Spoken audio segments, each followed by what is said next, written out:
Zhang viscera, spleen, physiological functions. The spleen is located in the middle jaw, underneath the diaphragm.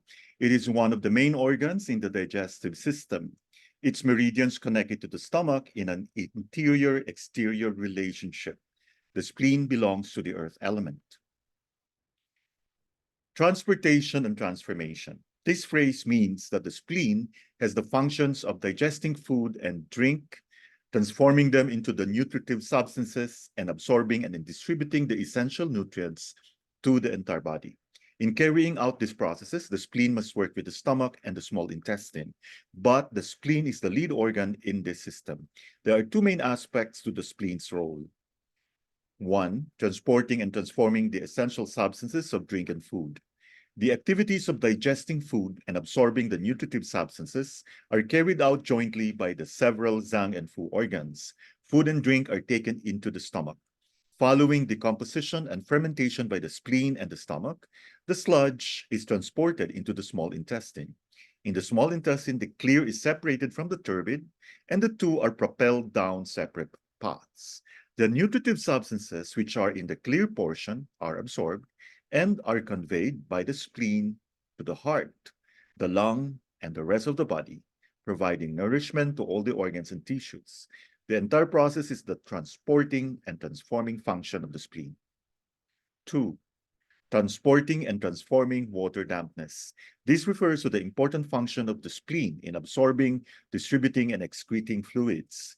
In the process of water metabolism and the delivery of fluids throughout the body, the lung, the spleen, kidney, liver, and other visceral organs are all closely involved.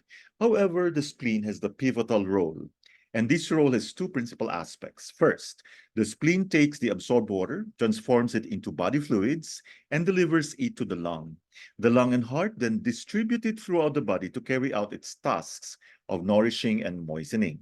Second, after the various organs and tissues have extracted nutrients from the delivered fluids, the spleen delivers the waste fluids to the appropriate organs to be excreted from the body as sweat or urine. The transporting and transforming functions mainly depend upon the actions of spleen qi. If spleen qi is abundant, then the absorption, transformation, and transportation and delivery of nutrients all proceed normally. This results in a strong physical constitution, vigorous vitality, and enhanced resistance against diseases. Conversely, if spleen qi is deficient, its ability to transport and transform becomes compromised, resulting in a poor appetite, loss of taste, abdominal distension, diarrhea, and other symptoms. These may lead further to malnutrition, manifested by emaciation, fatigue, and lassitude. So we have here the schema of what we have discussed earlier. After birth, food and drink are the principal source of nutrition required by the body. They are also the material basis for the generation of qi and blood. At the same time, digestion of food and drink, absorption of nutritive substances, and their distribution cannot take place without the spleen. For this reason, the spleen is said to be the foundation of postnatal acquisition and the source for the generation of qi and blood.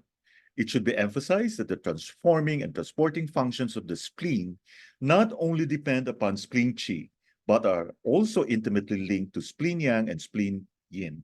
Spleen yang has the capacity to warm the body, to digest food and drink, and facilitate production and conveyance of nutrients and body fluid.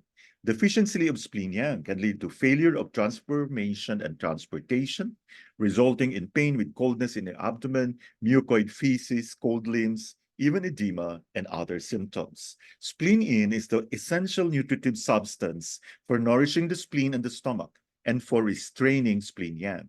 Deficiency of spleen yin can lead to emaciation with pallid complexion, poor appetite, dry mouth, dry and red tongue, constipation, and other symptoms.